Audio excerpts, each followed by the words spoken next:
I'm Caleb. What's something you used to love that went viral? Something that for a moment seemed to be everywhere online. I mean, you talked about it, you shared it, maybe you even made your own post or video to get in on it. For a moment, this was the thing that everybody, including you, was all about. I remember a couple trends from my day, you know, back in the early 2000s, way like ancient history. We had the cinnamon challenge, we had the ice bucket challenge, we had the chubby bunny challenge. I'm never gonna do that again. We had the gallon challenge. We had challenges for days. And I thought maybe we could do one of those, but instead, what if we did one of yours? I think you guys remember the Sprite challenge, you know, where they, I don't know why we tap the top of this, but we do. I've never seen it work.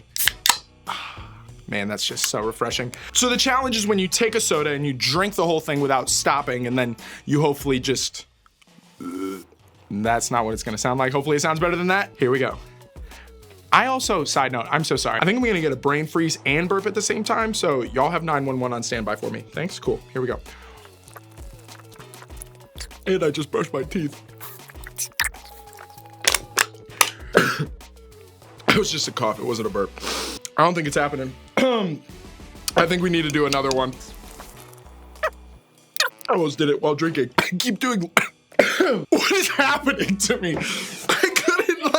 Every time I breathed, it was just like a little, and I would like cough and then and cough. That was hilarious. Thank you so much. There, come on. Woo. So what's so funny about viral trends is that just as quickly as they come, they're gone. It's like 1 minute, it's the only thing you're talking about, and then the next minute, you're over it. It's gone from your mind, your social media feed, your conversations, and eventually your memory. I mean, one day you see it or hear it referenced again and you think, oh, I saw that forever ago. I completely forgot it was even a thing. I mean, I loved, and we fancy like Applebee's on a date night. Got that Bourbon Street steak with the Oreo shake. Right, come on. It was fun when it came out, but now only your mom or your 5-year-old cousin is into it. It was popular for a minute and then it just wasn't. For some reason, when something goes viral, it has a ton of value at the time. But as soon as its popularity dies down, it loses that value almost overnight. I don't know if you've ever thought about it this way, but I think we sometimes tend to see ourselves the same way we see viral trends. Okay, we see ourselves the same way we see viral trends. One day, you've got it all together. You've got the sneakers, the hat, the style you wanna have. You know all the current TikTok trends, and you have the phone you want. There's no drama in your friend group. Your grades are great. You just earned the starting spot on the team, and you've been DMing that person that you really, really like, you know the one. And what's even better, when everyone around you sees that you have those things we think are valuable. When people notice, it's a pretty great feeling. Like when you make the winning shot for the team, and the whole school sees it happen. Or when you get a ton of comments and posts on social media on your birthday. Or when you make the honor roll, or someone compliments your outfit, or you start dating that super popular person at your school. Moments like this make us feel so valued, don't they? We feel good about ourselves because of what we've accomplished or what others have noticed about us. And whether we realize it or not, we're basing our value on that feeling. In other words, when we feel good, we feel valuable. But unfortunately, the opposite of this is true too. When all the positive attention and compliments seem to just disappear, we don't feel all that great about ourselves anymore. When you lose your starting spot on the team to someone else, when you bomb that audition, when you fail a class, when no one comments, no one likes or mentions you on social media, when you get teased because of what you're wearing, when you get broken up with and everyone knows it, in those moments, it feels like we failed. Suddenly, the only attention we're getting is negative. Or worse, we're not getting noticed anymore at all. It feels pretty bad, doesn't it? Suddenly, what gave us value is just gone. I don't know about you, but it feels like riding the worst roller coaster in the world. When we're up, we love it.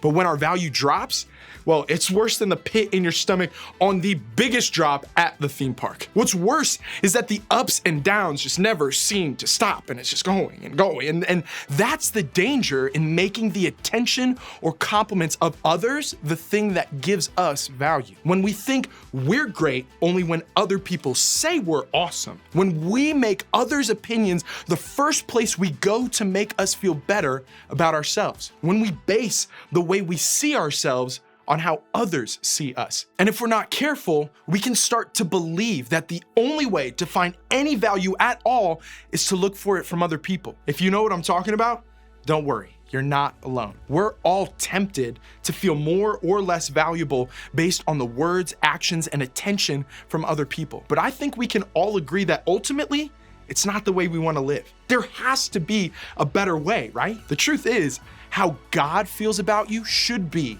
the first place we all look to find our value. After all, since God is really the one who made us all, then maybe God should be the one determining our value. If only it were that simple. The good news for us is that thousands of years ago, people who followed God were struggling with the same thing. They were wondering how to determine their worth in a way that would last.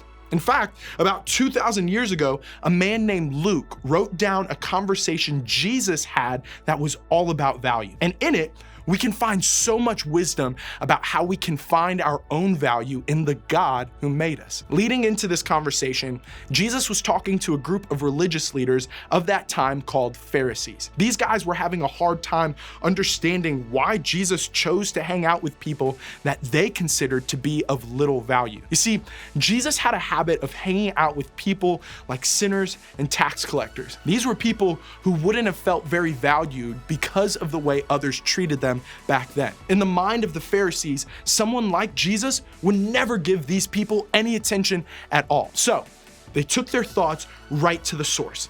The Pharisees started questioning Jesus about his choice of friends, and in response, Jesus gave them a lesson about the value of everyone. It's amazing how Jesus can use one thing to change everything, and in the story, he used sheep. Yeah, that's right, sheep. Let's take a look. So Jesus told them this story. If a man has 100 sheep and one of them gets lost, what will he do? Won't he leave the 99 others in the wilderness and go to search for the one that is lost until he finds it? And when he has found it, he will joyfully carry it home on his shoulders. When he arrives, he will call together his friends and neighbors, saying, "Rejoice with me because I have found my lost sheep." Okay. Let's break this down for just a second. Jesus started this story by talking about a shepherd and a sheep. That might seem a little weird to us, but 2,000 years ago, sheep were really valuable. The more sheep you had, the more financial value you had in that culture. You could trade them, sell them, and make clothes and blankets out of their wool. Sheep had a lot of value to the people in ancient Israel. So, as soon as Jesus started talking about sheep, the people listening knew exactly what he meant. Jesus said that even though the shepherd owned 100 sheep, when one wandered off, the shepherd left the other 99 to go and find it. Honestly, this sounds a little crazy, right? I mean, who would leave 99 perfectly good sheep in the wilderness to go after the one that got lost? Really, how valuable could this one sheep be in comparison to the other 99? What's even crazier, when the shepherd found that one lost sheep, he was so excited that he carried it home on his shoulders and threw a party to celebrate. A party over one single sheep. It sounds insane, right? Well, let's take a look at what Jesus said next. In the same way, there is more joy in heaven over one lost sinner who repents and returns to God than over 99 others who are righteous and haven't strayed away. So basically, Jesus said that God throws a giant party in heaven when just one person comes to faith. When even one person in all of the billions of people on the planet takes a step to follow God,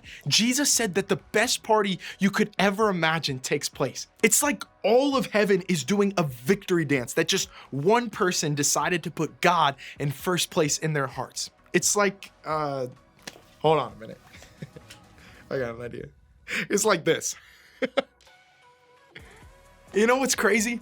God celebrates even more when someone dedicates their life to following Jesus. We know because Jesus told the Pharisees that this is the amount of joy God feels when just one person comes to faith. And to me, that shows how much value we have to God. In fact, one person's life is just as valuable to God as that one lost sheep was to the shepherd. Even when someone messes up, turns away from following God, or starts making poor choices, they are still loved by God. Even when everyone else seems to say otherwise, you have value because you are loved by God, and God determines your value.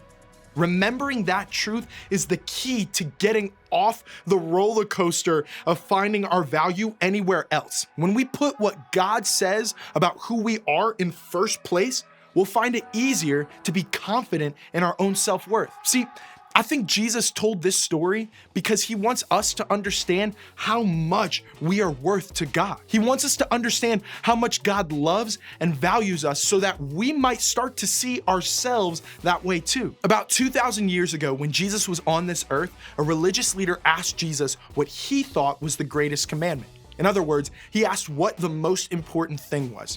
This is what Jesus said. Jesus replied, "Love the Lord your God with all your heart, and with all your soul, and with all your mind. This is the first and greatest commandment. And the second is like it. Love your neighbor as yourself. All the law and the prophets hang on these two commandments." Jesus basically said to love God, love others, and love yourself. This is what's most important. Listen, this is important because we know that Jesus said loving God and loving others is the greatest thing we can do. It's first place in our faith, but the only way to do that is to love ourselves the way God loves us. We can't fully love or value others if we don't love or value ourselves first. God determines your value. No matter how much you think you've messed up, no matter how far you think you've gone from God, no matter what people at school say about you, no matter how good or bad things in life seem to be for you, God determines your value. So, start here. Let's commit to doing just one thing together to help us remember that God determines your value. Know who God says you are. Nothing in your life has to go viral for you to know how much you're loved.